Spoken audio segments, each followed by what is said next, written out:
पृथ्वी चुंबक क्यों बनता है? या पृथ्वी का चुंबकत्व के पीछे क्या राज है? तो पृथ्वी का चुंबकत्व के पीछे जो राज है आज हम लोग समझेंगे और जानेंगे ये पृथ्वी के अंदर चुंबकत्व आता कहाँ से है।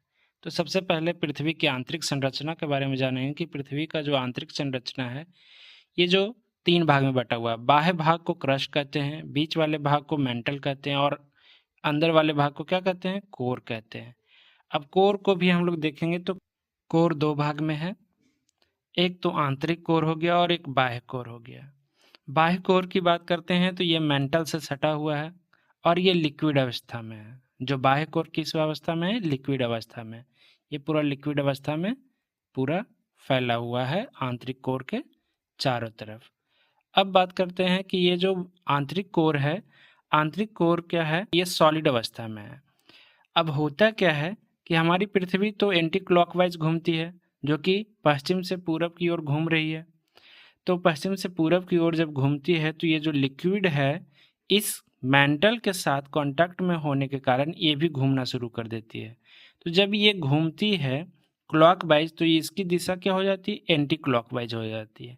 जब ये क्लॉकवाइज और ये एंटी क्लॉकवाइज और ये दोनों का कहीं ना कहीं पे तो संगम होगा। तो जब ये आंतरिक कोर और बाह्य कोर का जो संगम क्षेत्र होता है उसको कहते हैं ट्रांजिशन टाइम या संक्रमण प्रदेश। अब इस क्षेत्र में क्या होता है? संक्रमण प्रदेश में जब ये घूर्णन करती है ये क्लॉकवाइज और ये एंटी क्लॉकवाइज तो क्या होने लगता है? घर्षण उत्पन्न होने लगता है और इस घर्षण के कारण क्या होती है?